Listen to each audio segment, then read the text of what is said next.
దేవుని పేరట అందరికీ వందనాలు. ఈ రోజున మధు కుమార్ అలానే స్పందన ప్రవళిక యొక్క వెడ్డింగ్ రిసెప్షన్ కొరకు దేవుడు మనందరినీ కూడా ఇక్కడ చేర్చడము చాలా సంతోషకరమైన విషయము. మరి వెడ్డింగు అడు తర్వాత వెడ్డింగ్ డే అలానే వెడ్డింగ్ డేస్ ఎప్పుడు కూడా ఒక స్పెషల్ అకేషనే. జీవితకాలము ప్రతి సంవత్సరం కూడా ఈ రోజుని జ్ఞాపకం చేసుకుని మరి వీరిద్దరూ కూడా దేవుని పేరట ఎంతగానో సంతోషిస్తూ ఉంటారు. గమనించండి, మన సొసైటీలో ఈ మ్యారేజ్ అనే ఈ ఇన్స్టిట్యూషన్ ఏదైతే దేవుడు స్థాపించాడో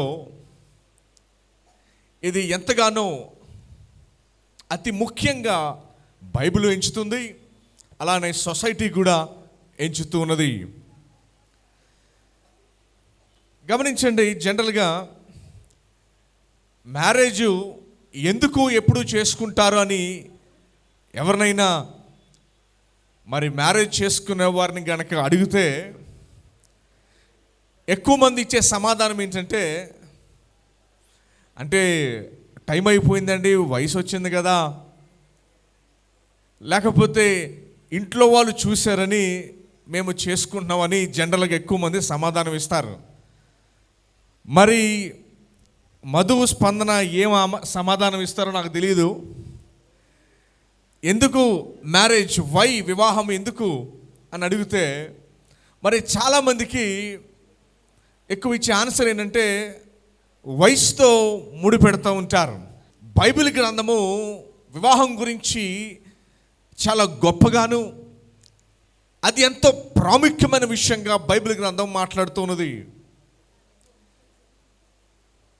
హెబ్రీయులకు రాసిన పత్రిక 13వ అధ్యాయం 4వ వచనాన్ని మనం చూసినప్పుడు బైబిల్ గ్రంథం చెబుతుంది, వివాహము అన్ని విషయాల్లో ఘనమైనదిగాను దేవుడు ఇచ్చినట్టుగా వాక్యం చెప్తూ ఉన్నది. ఈ ప్రపంచంలో ఎక్కడి నుంచి వచ్చింది ఈ వివాహ వ్యవస్థ? ఎవరు ఏర్పాటు చేశారు? ఈ ప్రపంచంలో వెతికినప్పుడు ఈ వివాహ వ్యవస్థ గురించి కేవలము బైబిల్ గ్రంథంలో మాత్రమే మొట్టమొదటగా మనకు కనిపిస్తుంది. ప్రపంచంలో ఎన్నో నాగరికతలు ఉన్నాయి, ఎన్నో కల్చర్సు, ఎన్నో పాత దేశాలు మనం చూసినప్పుడు ఈ వివాహ వ్యవస్థ, ఈ మ్యారేజ్ ఇన్స్టిట్యూషను ఎక్కడ మొదలైందని చూసినప్పుడు కేవలము మనకి బైబిల్ గ్రంథంలోనే దాని యొక్క వ్యవస్థ దేవుడే దానిని ఏర్పాటు చేసినట్టుగా మనకు కనిపిస్తుంది. ఇంక ప్రపంచంలో ఏ మూల కూడా మొట్టమొదటిగా ఎక్కడ కూడా కనిపించదు.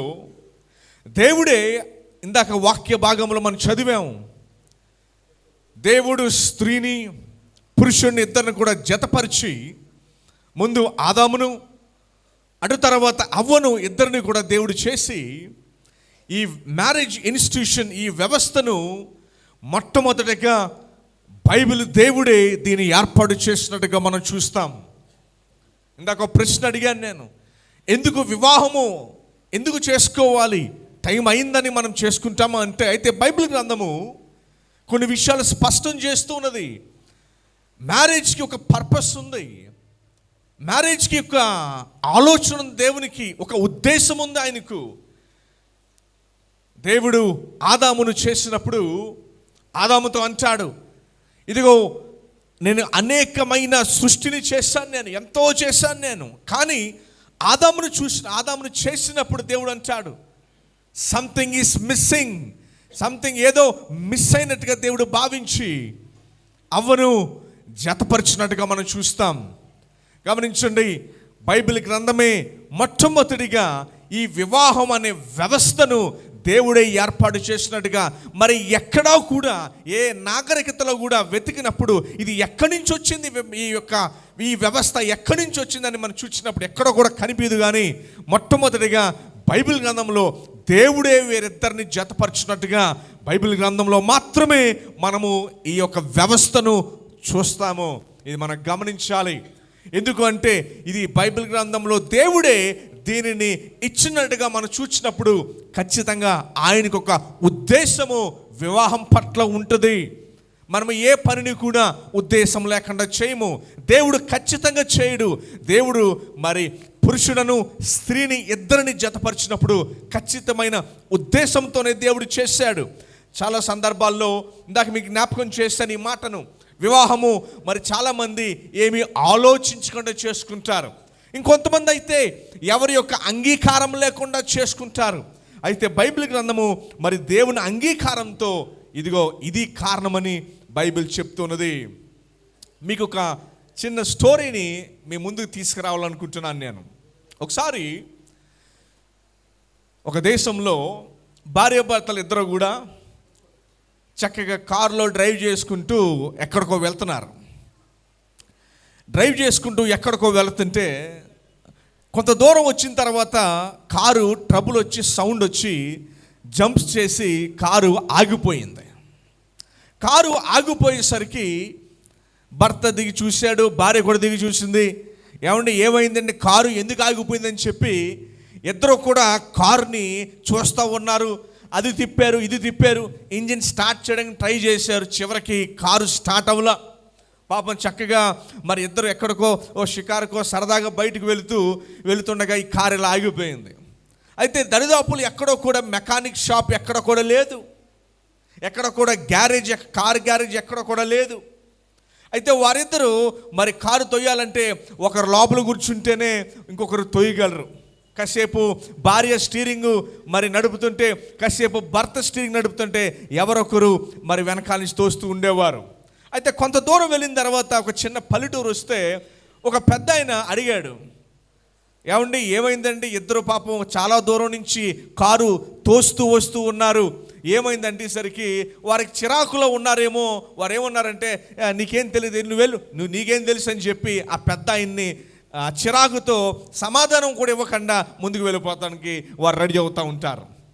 మరలా కొంచెం దూరం వెళ్ళిన తర్వాత ఆయన వెనకాల నుంచి వచ్చి, సార్ ఏమైంది సార్ చెప్పండి, అసలు కారు ప్రాబ్లం ఏంటి, ఎందుకు ఈ కారు ఆగిందని అడిగేసరికి రెండోసారి కూడా చేదరించుకుంటారు. నీకేం తెలుసమ్మా, ఆ కారు గురించి నీకేం తెలుసు, నువ్వు వెళ్ళు, మేము పడతాము, నీకెందుకు, మెకానిక్ షెడ్ ఎక్కడ ఉందంటే ఆ ముందు దూరంలో ఉందని చెప్పాడు ఆయన. ఇంకొంచెం దూరం మరలా వారు తోసుకొని వెళ్తుండగా ఈ పెద్ద ఆయన మరలా వెనకాల నుంచి వచ్చాడు. వెనకాల నుంచి వచ్చి, సార్ అసలు ఏమైందో చెప్పండి సార్, ఆ కార్కి ఎందుకు ఆగింది, ట్రబుల్ ఎందుకు వచ్చిందని అడిగేసరికి వారు భర్త విసుగుపోయి, ఆ కారు ఎందుకు ఆగిపోయిందా, ఇందాక నుంచి మేము ట్రై చేస్తాను అవ్వట్లేదు, నీకు ఏం తెలిసి ఇన్నిసార్లు మేము అడుగుతున్నాం అనేసరికి ఒకసారి బ్యానెట్ ఓపెన్ చేయండి సార్ అన్నాడంట పెద్ద ఆయన. ఒకసారి ఆ కారు బ్యానెట్ ఓపెన్ చేయగానే ఈయన లోపలికి వెళ్ళి ఏదో 2-3 అడ్జస్ట్మెంట్లు చేశాడు. ఈ పెద్ద ఆయన అడ్జస్ట్మెంట్లు చేసిన తర్వాత భర్తతో అన్నాడంట, సార్ ఒకసారి ఇగ్నిషన్ ఆన్ చేయండి సార్ అనగానే ఇలా కీ తిప్పగానే బండి స్టార్ట్ అయిపోయిందంట. కీ తిప్పగానే బండి స్టార్ట్ అయిపోయేసరికి వారిద్దరూ ఆశ్చర్యపడిపోయి ఈయన చూసి, సార్ ఎవరు సార్, మీరు ఏమైనా పెద్ద మెకానిక్ అయ్యి ఊర్లో ఉన్నారు, మీకెలా తెలిసి ఈ టెక్నిక్ మీరు ఎట్లా బండి స్టార్ట్ చేశారని ఆశ్చర్యంతో అడిగేసరికి, సార్ మీరు వాడే Ford car manufacturer henry Ford, నేనే ఈ కారుని తయారు చేసింది నేనే సార్ అని చెప్పాడంట. ఇది యాక్చువల్గా రియల్ స్టోరీ, జరిగిన స్టోరీ ఇది. ఈ స్టోరీ ఎందుకు ఈ సమయంలో మనకి ముఖ్యమంటే, మ్యారేజ్ యొక్క మూల అర్థము, ఎందుకు దేవుడు భార్యను భర్తను ఇద్దరిని జతపరుస్తాడంటే, ఇదిగో వారి యొక్క ముఖ్య ఉద్దేశం తెలియాలి అంటే, ఈ వ్యవస్థను మనల్ని సృజించిన ఆ యొక్క సృష్టికర్త దగ్గరికే మనం వెళ్ళినప్పుడు మనకున్న సమస్యలు కానివ్వండి, మనకున్న దాని యొక్క ముఖ్య ఉద్దేశం కానీ మనకు తెలుస్తుంది. అందుకని బైబిల్ గ్రంథము మొట్టమొదటి పేజీలోనే దేవుడు వారిని సృజించినట్టుగా, అటు తర్వాత 2వ పేజీలో బైబిల్ గ్రంథంలో మరి వారిద్దరిని ఎందుకు జతపరిచాడో కూడా బైబిల్ గ్రంథం స్పష్టంగా చెప్తున్నది. ఎందుకంటే మరి మనలో చాలామంది మరి వివాహం చేసుకున్నారు, సంవత్సరాలు గడిచిపోయినాయి, 10 ఏళ్ళు అయిపోయింది, 20 ఏళ్ళు అయిపోయింది, 30 ఏళ్ళు అయిపోయింది. చాలామంది ఇంకా తెలియదు ఎందుకు దేవుడు మమ్మల్ని జతపరిచాడు, కారణం ఏంటి అని బైబిల్ గ్రంథంలో మనం చూసినప్పుడు చూడండి, ఆదికాండము 2వ అధ్యాయము 18వ వచనం నుంచి దేవుని వాక్యాన్ని మనము చదువుకుందాం. ఏ వస్తువుకైనా మాన్యువల్ బుక్ ఉంటుంది. ఒక సెల్ ఫోన్కైనా, ఒక వాషింగ్ మిషన్కైనా, ఒక టీవీకైనా సరే మాన్యువల్ పుస్తకం అనగా ఆ వస్తువు ఎలా వాడాలో తెలియజేసేది మాన్యువల్ పుస్తకం. చాలా సందర్భాల్లో కొన్ని మెషిన్స్ చాలామంది కొంటారు, కానీ అది ఎలా వాడాలో తెలియదు. ఆ మ్యానుఫ్యాక్చరర్ కంపెనీ నుండి ఒక వ్యక్తి వచ్చి దాన్ని ఎక్స్ప్లెయిన్ చేస్తాడు. దాన్ని ఎక్స్ప్లెయిన్ చేసి, సార్ ఇది ఈ స్విచ్ ఏంటి, ఈ స్విచ్ ఏంటి, ఈ స్విచ్ ఏంటి అంటే చెప్పి ఆ యొక్క మెషిన్ గురించి ఆ కంపెనీ నుంచి ఒక వ్యక్తి వచ్చి ఎక్స్ప్లెయిన్ చేస్తాడు. ఎక్స్ప్లెయిన్ చేసినప్పుడే ఆ మెషిన్ని ఎలా వాడాలో తెలుస్తుంది. అలానే ఈరోజు మనం సృజించిన దేవుని దగ్గరికి వెళ్ళినప్పుడు ఈ వ్యవస్థను దేవుడు ఎట్లాగ ఏర్పాటు చేశాడు, ఎలాగ ఉండాలని ఆయన అనుకుంటున్నాడు అనే విషయాన్ని కూడా మనం చూద్దాము. ఆదికాండము 2వ అధ్యాయము 18వ వచనం నుంచి దేవుని వాక్యాన్ని మనం చదువుకుందాము. బైబిల్ గ్రంథము మ్యారేజ్తోనే మొదలవుతుంది, అలానే మ్యారేజ్తోనే, వివాహంతోనే ఎండ్ అవుతుంది కూడా. మొట్టమొదటిగా ఆదాము అవ్వ యొక్క వివాహాన్ని మనం చూస్తాము.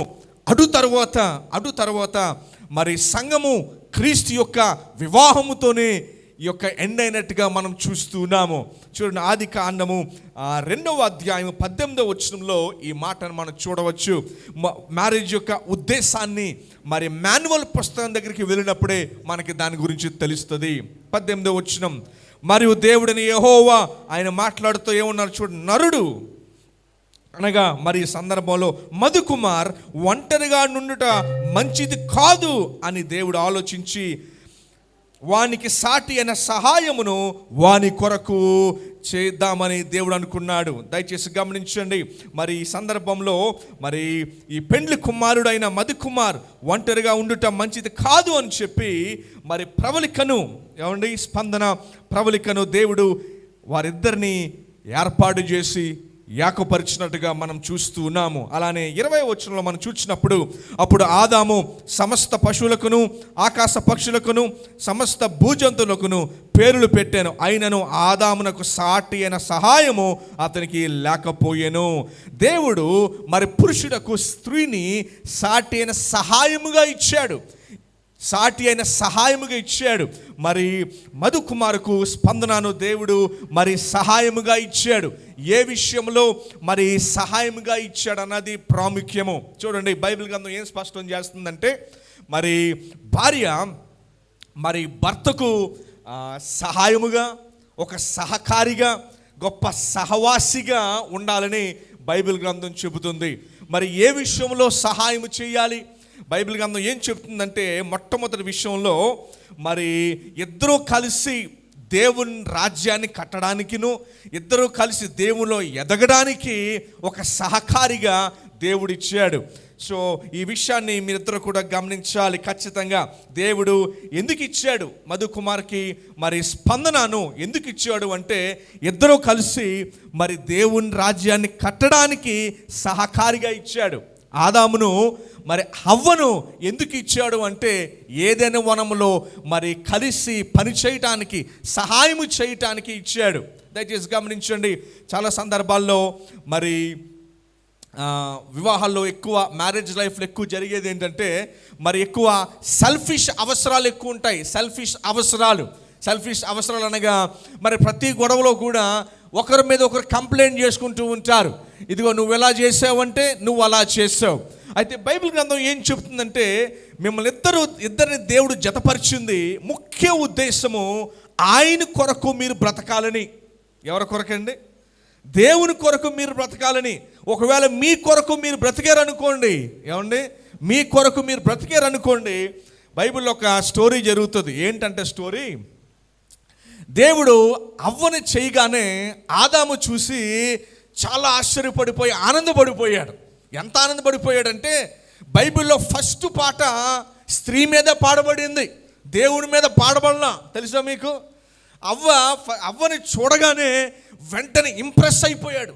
ఎంత ఇంప్రెస్ అయిపోయాడంటే ఒక పాటే పాడేశాడు. ఏం పాట తెలుసా? నా ఎముకలలో ఎముక, నా మాంసములో మాంసము, ఇది నరులలో నుండి తీయబడిన కనుక నారీ అనబడును అన్నాడు. ఫస్ట్ పాట మరి ఎవరిచ్చారు? మరి స్పందనను మధుకి ఇచ్చింది దేవుడిచ్చాడు. ఎవరిచ్చారండి? దేవుడిచ్చాడు. అబ్బే దేవుడు కాదు, ఇది నాది, నా సొంతానికి అని చెప్పి ఒకవేళ మరి దేవుని కంటే ఎక్కువగా ఆదాము ప్రేమించాడు. ఎవరిని? అవ్వను ప్రేమించాడు. అవ్వని ప్రేమించిన కొద్దిసేపటికే అవ్వ ఎప్పుడైతే తినద్దన్న పండు తిన్నాదో చూడండి, 3వ అధ్యాయంలో ఆదాము వెంటనే నారి అనే పేరు నుండి పేరు మార్చేసాడు. బైబిల్ ఫస్ట్ పేరు మార్చడం ఎక్కడే కనబడుతుంది. ఫస్ట్ ఏమని పిలిచాడు? నారి అని పిలిచాడు. నారి అని పిలిచిన తర్వాత వారిద్దరూ కూడా మరి పాపము చేసినప్పుడు వెంటనే ఆదాము యొక్క ఎంత రొమాంటిక్గా పిలుస్తాడో చూడండి, ఎంత రొమాంటిక్గా పిలిచాడు. నా ఎముకలలో ఎముక, నా మాంసంలో మాంసము. బహుశా ఇలాంటి పోయిటరీ స్త్రీ గురించి ఎవరు రాయలేరక. ఆదాము అంత గొప్పగా రాశాడు. కానీ ఒక అధ్యాయం మారగానే ఏమన్నాడంటే ఆదాము తన భార్యకు హవ్వ అని పేరు పెట్టాడండి. ఏమైపోయింది? పేరు మారిపోయింది. ముందేం పెట్టాడు? ఏమనబడాలంట? నారి అనబడాలంట. చూడండి, ఇక్కడ ప్రాముఖ్యమైన విషయం మనం గమనించాల్సింది ఏంటంటే వివాహంలో ఎవరు ముఖ్యం? భార్య ముఖ్యమా, భర్త ముఖ్యమా? ఎవరు ముఖ్యమని వివాహంలో ఎవరు ముఖ్యమో తెలుసా? ఈ అధ్యాయంలో మనం గమనించే విషయం ఏంటంటే వివాహంలో దేవుడు ముఖ్యం. ఎప్పుడైతే దేవుడు మనకి ముఖ్యం అని మనం ఎంచుతామో మీ వివాహము బైబిల్ గ్రంథం చెప్తుంది అది బ్లెస్ అవుతుంది, దీవించబడుతుంది అంట. వివాహం ఎప్పుడైతే వివాహము మన గురించి, నా యొక్క కోరికలు తీర్చుకోవడానికి, ఆశలు తీర్చుకోవడానికి, లేకపోతే నా జీవితం కొరకు ఎప్పుడైతే మన గురించి అనుకుంటామో ఇదిగో ఆదాముకి జరిగినట్టే మనకి జరుగుతుంది. బైబిల్ చెప్తుంది మరి దేవుడు స్త్రీని ఎందుకు ఇచ్చాడు అంటే మరి నీకు సాటి అయిన సహాయముగా దేవుడు ఇచ్చాడు. ఎలా ఇచ్చాడు? సాటి అయిన సహాయముగా. ఏ విషయంలో సహాయం? నీళ్ళు పెట్టడానికా, లేకపోతే వండి పెట్టడానికా, లేకపోతే నీ పనులు చేయడానికా? ఖచ్చితంగా అవన్నీ ఉంటాయి. కానీ ప్రధానంగా ఎవరిచ్చారు గిఫ్ట్ నీకు? మధుకుమార్ ఎవరిచ్చారు మీకు? దేవుడే ఇచ్చాడు. ఎవరిచ్చారండి? దేవుడే ఇచ్చారు. మీ అత్తగారికి మామగారికి ఇచ్చింది కూడా దేవుడే ఇచ్చాడు. బైబిల్ చెప్తుంది కుమారులు బిడ్డలు యెహోవా ఇచ్చు బహుమానము అని బైబిల్ గ్రంథం చెబుతుంది. సో నీ దాకా వచ్చిందంటే దేవుడు ఉద్దేశించి స్పందనను నీకు బహుమతిగా ఇచ్చాడు. ఎలా ఇచ్చాడు? బహుమతిగా ఇచ్చాడు. ఎవరి కోసం ఇచ్చాడు? ఆయన కోసం ఇచ్చాడు. అందుకనే మీ యొక్క వివాహంలో మరి దేవుణ్ణి ప్రాముఖ్యంగా మీరు పెట్టుకోవాలి. ఏమండి? అంతే. ఎప్పుడైతే ఆ షిఫ్ట్ అయిందనుకోండి, షిఫ్ట్ మన మీదకి అయితే చాలా ఇబ్బందులు ఎదుర్కొంటాం. బైబిల్ గ్రంథం చెప్తుంది దేవుడు మరి స్త్రీని ఒక సహకారిగా ఇచ్చాడు. తర్వాత ఒక మంచి సహవాసం చేయడానికి ఇచ్చాడు. ఏమండి? మరి చాలామంది మరి ఇంట్లో భార్యతో ఎక్కువ టైం స్పెండ్ చేయరు. ఊర్లో అందరితో డిస్కషన్ చేస్తారు, కానీ ఇంటికి వచ్చేసరికి మాత్రం అసలు నోరు కూడా ఓపెన్ చేయరు. అయితే బైబిల్ గ్రంథం చెప్తుంది మరి నీ బెస్ట్ ఫ్రెండ్గా దేవుడు ఇచ్చింది భార్యనే బెస్ట్ ఫ్రెండ్గా ఇచ్చాడు. అన్ని సీక్రెట్స్ ఫ్రెండ్స్ పంచుకుంటాం, కానీ భార్య దగ్గరికి వచ్చేసరికి అసలు పంచుకోరు. ఏమన్నా ఏమ్మా? సో బైబిల్ గ్రంథం స్పష్టంగా ఏం చెప్తుందంటే మరి భార్యను కేవలము సహకారిగా మాత్రమే కాదు, ఒక సహవాసిగా కూడా ఇచ్చాడు. 2 విషయాలు చెప్పాను మీకు. ఆయన ఒక సహాయంగా ఇచ్చాడు, సహకారిగా ఇచ్చాడు. 3వ దేవుడు ఎందుకు ఇచ్చాడు అంటే ఒక సహవాసంగా ఇచ్చాడు.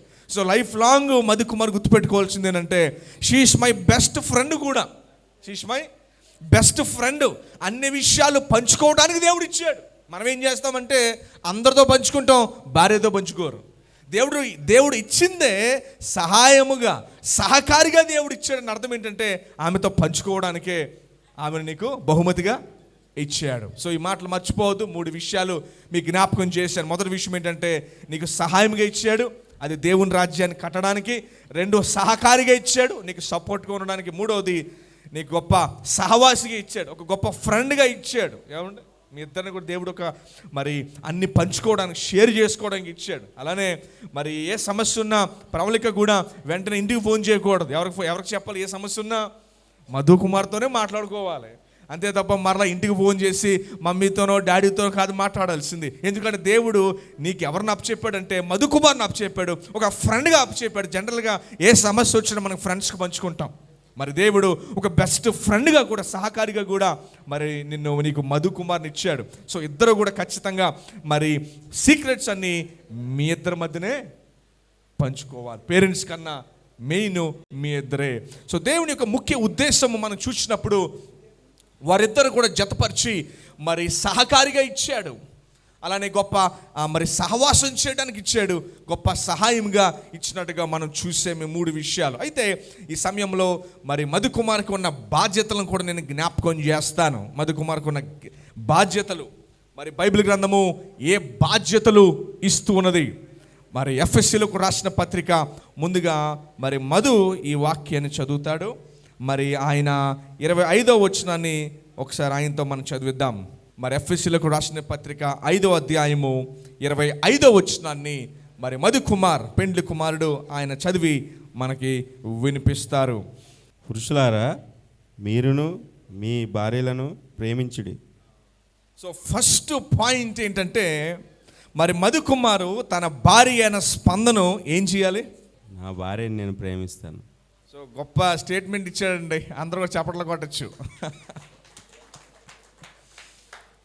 చూడండి, బైబిల్ గ్రంథము శత్రువుని సహితం ప్రేమించమని దేవుని వాక్యం చెబుతుంది. మరి శత్రువుని సహితము ప్రేమించాలంటే, శత్రువునే ప్రేమించమని దేవుడు చెప్పాడంటే ఇక భార్యను ఇంకెంతలా ప్రేమించాలి ఆయన? అందుకని బైబిల్ గ్రంథం చెప్తుంది, పురుషులారా మీరు మీ భార్యను ప్రేమించుడని దేవుని వాక్యం చెబుతుంది. అన్ని సందర్భాల్లోనూ కొరింథీయులకు రాసిన పత్రికలో 13వ అధ్యాయంలో పౌలు చెప్తారు. కొరింథీయులకు రాసిన పత్రికలో నుంచి దేవుని వాక్యాన్ని మరలా జ్ఞాపకం చేసుకుందాం. 13వ అధ్యాయంలో ఈ మాట దేవుడు రాయించారు. ఎలా ప్రేమించాలి, ప్రేమకున్న నిర్వచనం ఏంటి?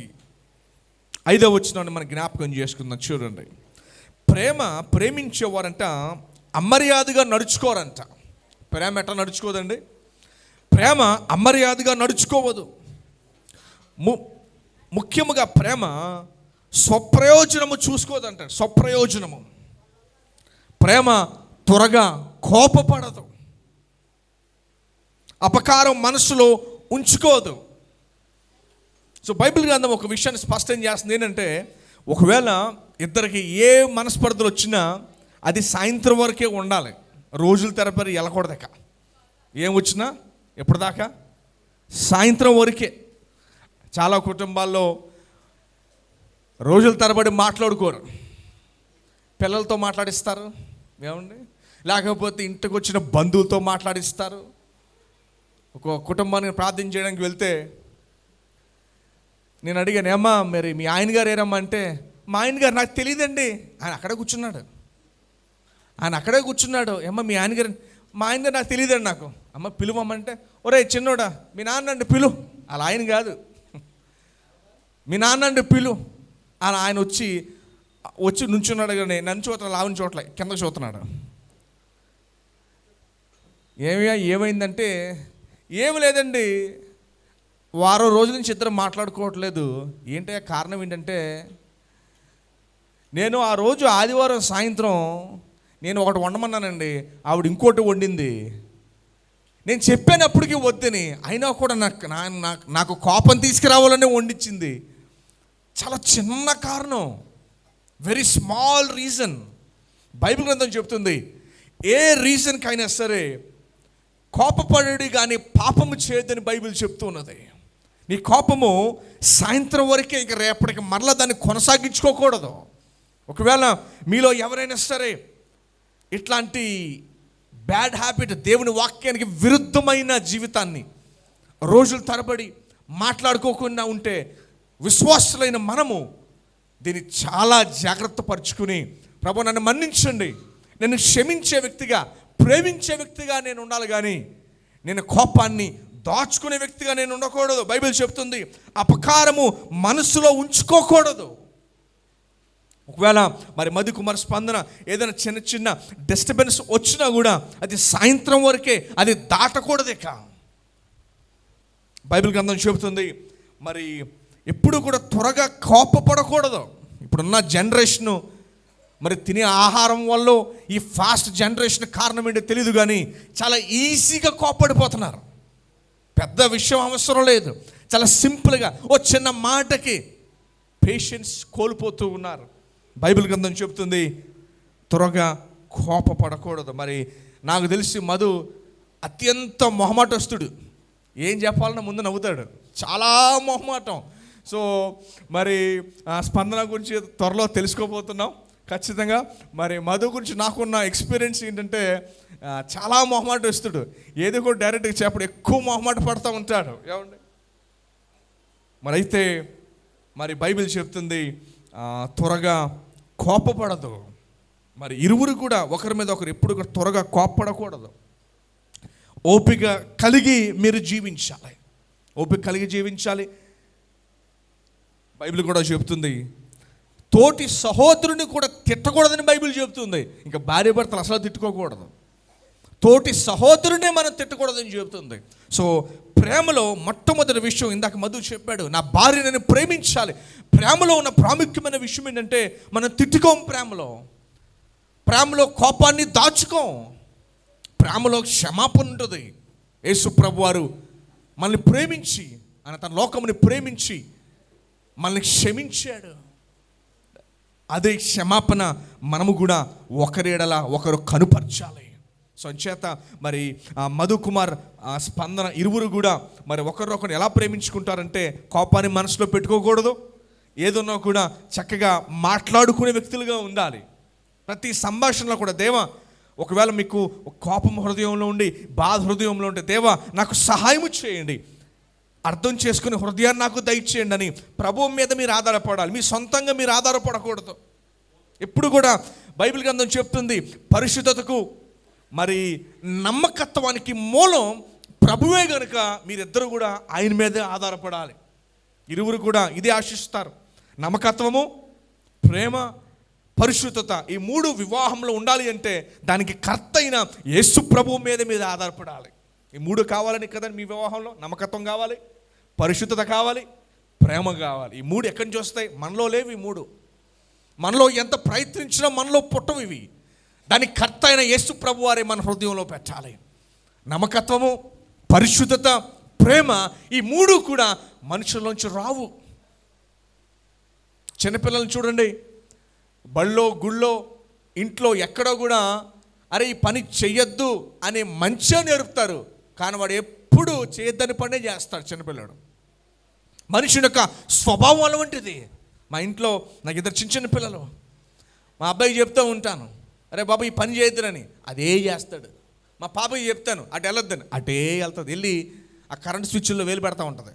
ఓ 1,00,000 సార్లు చెప్పుంటాయి. ఎన్నిసార్లు నీకు చెప్పాలనగానే వెంటనే వెనక్కి తిరిగి మళ్ళీ పెట్టేస్తుంది వేలు ఆ స్విచ్చెస్లో.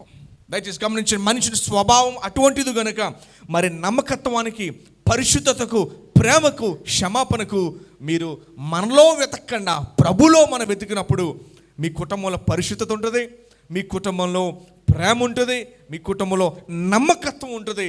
మనలో లేదు, ఆయన మీద మనం ఆధారపడాలి. సో అంచేత మరి మధుకుమార్కి మొట్టమొదటి బాధ్యత ఏంటంటే మరి భర్తగా భార్యని ఏం చేయాలి? ప్రేమించాలి. ఎలా ప్రేమించాలో తెలుసా? యేసు ప్రభు నిన్ను ఎలాగైతే ప్రేమించారో, ఎన్నోసార్లు దేవునికి మనం వ్యతిరేకంగా నడుచుకున్న ఆయన మరలా మనల్ని ప్రేమించాడు. ప్రభు నిన్ను ప్రేమించినట్టుగా నీ భార్యను ప్రేమించాలి. ఇలా చేసేవేంటి అని ప్రభు మనల్ని ఎప్పుడు చూపించలా. మధుకుమార్ ఇలా ఎందుకు చేస్తావు? ప్రభు క్షమిస్తూనే వచ్చాడు, ప్రేమిస్తూనే వచ్చాడు. అందుకనే భార్య విషయంలో, స్పందన విషయంలో ఎప్పుడు కూడా తప్పుని ఎత్తి చూపించే వ్యక్తిగా కూడా కాకుండా ఆమెకు నేర్పిస్తూ ఏం చేయాలి? చెప్పాలి. మనకు ఓపిక ఉండదు. ఏంటి ఆ మాత్రం తెలియదా నీకు అని అంటాం మనం. ఎస్, తెలియదు కాబట్టి ఆ పని చేసింది పాపం. అందుకని ఖచ్చితంగా నేర్పించే వ్యక్తిగా, నడిపించే వ్యక్తిగా. చిన్నప్పుడు పుస్తకాలు చదువుకున్నాం, father is the head of the family. అంటే ఫాదర్ ఏంటి? హెడ్ ఆఫ్ ది ఫ్యామిలీ అంటే మరి కుటుంబానికి ఆయన హెడ్గా ఉన్నాడు కనుక నడిపించే వ్యక్తిగా ఉండాలి. సో ప్రేమలో ఏముంటుంది? నడిపింపు ఉంటుంది. తప్పుని ఎత్తి చూపించే స్వభావం ఉండకూడదు. ఎప్పుడు కూడా నన్ను ప్రభు ఎలా క్షమించాడో నేను కూడా నా భార్యను ఆ రీతిగా నేను క్షమిస్తాను, ఆ రీతిగా నేను ప్రేమిస్తానని మరి యేసు ప్రభు యొక్క లక్షణాలు అలవాటు చేసుకోవాలి. మరి బైబిల్ గ్రంథం అంటుంది మరి సంఘము స్త్రీగాను మరి యేసు ప్రభు వారు ఆయన వరుడుగా ఆయన రాబోతూ ఉన్నాడు. అంచేత మరి ఖచ్చితంగా ఏ రీతిగా ప్రేమించా ప్రభు నిన్ను ప్రేమించినట్టుగా ప్రేమించాలి. అందుకనే మనము ఈ మీటింగ్ పెట్టుకోవడం గల కారణం ఏంటంటే వివాహానికి మాన్యువల్ పుస్తకము బైబిల్ గ్రంథమే. దేవుడే దీన్ని స్థాపించాడు కనుక మనం అందరం కూడా ఇక్కడ చేరి వచ్చి వివాహానికి ఒక ఉద్దేశాన్ని మాన్యువల్ పుస్తకంలో నుంచే మనం తెలుసుకుంటున్నాం. మొదటి విషయం మనం ఏం జ్ఞాపకం చేసుకున్నామంటే భర్త ఏం చేయాలి? ప్రేమించాలి. భర్తను ఏం చేయాలి? ఎంతవరకు ప్రేమిస్తావు? ప్రభువు ప్రేమించినట్టుగా ప్రేమించాలి. మొదటి విషయాన్ని నేను మీకు జ్ఞాపకం చేస్తాను. రెండో విషయాన్ని జ్ఞాపకం చేస్తాను. భర్త యొక్క బాధ్యత ఏంటంటే మరి పోషించి నడిపించాలి. భర్త యొక్క బాధ్యత ఏంటంటే పోషించి నడిపించాలి. ఎందుకంటే ఆమె మరి అన్నిటినీ విడిచిపెట్టి మరి ఒక కొత్త కుటుంబంలోనికి నీతో పాటు జీవించడానికి వచ్చింది కనుక ఆమెను పోషించి నడిపించాల్సిన బాధ్యత దేవుడు నీ మీద పెట్టాడు. సో అంచేత మరి దేవుడు ఈ విషయాన్ని మనం ఎప్పుడు కూడా అకౌంటబిలిటీ అడుగుతూ ఉంటాడు. నీ భార్యను నడిపిస్తున్నావా? చాలామంది భార్యను నడిపించడం. అయితే బైబిల్ గ్రంథం చెప్తుంది భర్తదే బాధ్యత. నేర్పించాలి, నడిపించాలి, తెలియజేయాలి, ఎలాగ ఉండాలో చెప్పాలి, ఎట్లా మాట్లాడాలో నేర్పించాలి. అలా కాదు, ఓపికతో నేర్పించాలి. అయితే భర్తలకు ఓపిక ఉండదు, ఆ మాత్రం తెలియదని చెప్పి తిట్టడం తెలుసు. కానీ బైబిల్ గ్రంథం చెప్తుంది భర్తలు ఖచ్చితంగా ఓపికతో భార్యకు నేర్పించాలని బైబిల్ గ్రంథం సెలవిస్తున్నది. అయితే మరి చాలా విషయాలు ఉన్నాయి భర్తకు చెప్పడానికి. బైబిల్ గ్రంథంలో రెండు విషయాలు మనం కంక్లూడ్ చేసుకున్నాం. అదేంటంటే ప్రేమించాలి, రెండవది పోషించి నడిపించాలి. పోషించి నడిపించాలి. అలానే మరి స్పందనకు దేవుడు చెప్పే ప్రాముఖ్యమైన మాట ఏంటంటే మరి భర్తకు లోబడే స్త్రీగా ఉండాలి. ఎలా ఉండాలండి? భర్తకు లోబడే స్త్రీగా ఉండాలి. ఎందుకు లోబడాలి తెలుసా? నీకెందుకు లోబడాలని అనకూడదు మనం. ఎందుకంటే దేవుని యొక్క ఉద్దేశం ఏంటంటే మరి దేవుడు ఆ రీతిగా మిమ్మల్ని కట్టాడు. ఎప్పుడైతే నువ్వు లోబడినప్పుడు దేవుడు నేను దీవిస్తాడు, మిమ్మల్ని కుటుంబాన్ని మరి విస్తరిస్తాడు, ఎదిగింపజేస్తాడు, ఆశీర్వదిస్తాడు. ఖచ్చితంగా మరి ఈ మాటలు ఎప్పుడు కూడా మర్చిపోవద్దు. ఎప్పుడు కూడా మర్చిపోవద్దు. జనరల్గా మరి పెళ్లి వర్తమానాలు వాళ్ళ బుర్రలో ఎన్నో ఆలోచనలు తిరుగుతూ ఉంటాయి, అసలు గుర్తుపెట్టుకోరు. కానీ ఈ యొక్క మెసేజ్ కేవలం మీకోసమే. ఎందుకంటే మరి ఇది మీది అకేషన్, ఎవరిది కాదు. This is your special occasion. ఇంకా మళ్ళీ లైఫ్లో ఎప్పుడు రాని అకేషన్ ఇది. ఓకే, సో అంచేత మరి దేవుడు మీతో మాట్లాడుతున్న మాట ఏంటంటే మరి భార్య ఎప్పుడైతే భర్తకు లోబడుతుందో మరి అది ఒక పర్ఫెక్ట్ ఫ్యామిలీగా దేవుడు దీవించి ఆశీర్వదిస్తాడు. అలానే మరి భార్య భర్త ఎడల లోబడాలి. రెండవదిగా మరి చాలా జ్ఞానం కలిగి ఆమె జీవించాలి. ఏమంటే జ్ఞానం కలిగి జీవించాలి. చాలా సందర్భాల్లో మరి చాలామంది వచ్చి చాలా చెప్తూ ఉంటారు. అయితే మనం ఓపికతో జ్ఞానంగా ఏ విషయాలున్నా ఇంటికి రాగానే చక్కగా భర్తతో కూర్చొని ఏమంటే ఏం చేద్దాం అని చెప్పి మరి ప్రార్థన పూర్వకంగా కనుక మీరు నడుచుకుంటే ఏ సమస్య కూడా మీ దగ్గరికి రాదు. ప్రతి సమస్య బయటకు వెళ్ళిపోద్ది. అందుకనే బైబిల్ చెప్తుంది ఓపిక చాలా ముఖ్యం. ఏం ముఖ్యం అండి? ఓపిక. ఈరోజు లేనిదే ఇది. సో అంచేత మీ ఇద్దరికి కూడా ఎక్కువ ఏముండాలి? పేషెన్స్ ఉండాలి, ఓపిక ఉండాలి. ముందుగా ఏదైనా వస్తే అరుచుకోకూడదు. ఏం చేయకూడదు? అస్సలు అరుచుకోకూడదు. ఏదన్నా కూడా నెమ్మదితో మాట్లాడడం బైబిల్ నేర్పిస్తున్నది. దేవుడు అల్లరికి కర్త కాడు కనుక ఎప్పుడూ కూడా మరి నెమ్మదితోనే ఉండాలి. విచారకరంగా కొన్ని కుటుంబాలకు వెళ్ళామనుకోండి, అవి పగిలిపోయి ఉంటాయి. ఏమ్మా ప్రార్థన చేయడానికి వెళ్ళినప్పుడు ఏమా అలా పగిలిపోయింది ఏంటంటే ఫస్ట్ మాట్లాడదాం. అదేంటమ్మా ఇది కూడా పగిలిపోయింది ఏంటంటే ఏం చెప్పమంటారు పాస్టర్ గారు, మా ఆయన కోపం వచ్చిందండి, ఆ చేతుల్లో తీసేసాడండి, ఆ అద్దం పగిలిపోయిందండి. బైబిల్ గ్రంథం చెప్తుంది మరి ప్రేమ ఓపికతో ఉంటుంది. మరి భర్తలు ఓపిక కలిగి ఉండాలి. అయితే భార్యతో దేవుడు మాట్లాడుతున్న మాట ఏంటంటే ఖచ్చితంగా లోబడే వ్యక్తిగా ఉండాలి. ఏమంటే లోబడే వ్యక్తిగా ఉండాలని దేవుని వాక్యం సెలవిస్తూ ఉంది. సో అంచేత రెండు విషయాలు మధుకి ఏంటంటే ప్రేమించాలి, పోషించి నడిపించాలి. మరి స్పందనకు దేవుడు ఇస్తున్న మాట ఏంటంటే అమ్మ నువ్వు నీ భర్తకి లోబడాలి. అమ్మ భర్తకి లోబడాలని దేవుని వాక్యం సెలవిస్తున్నది.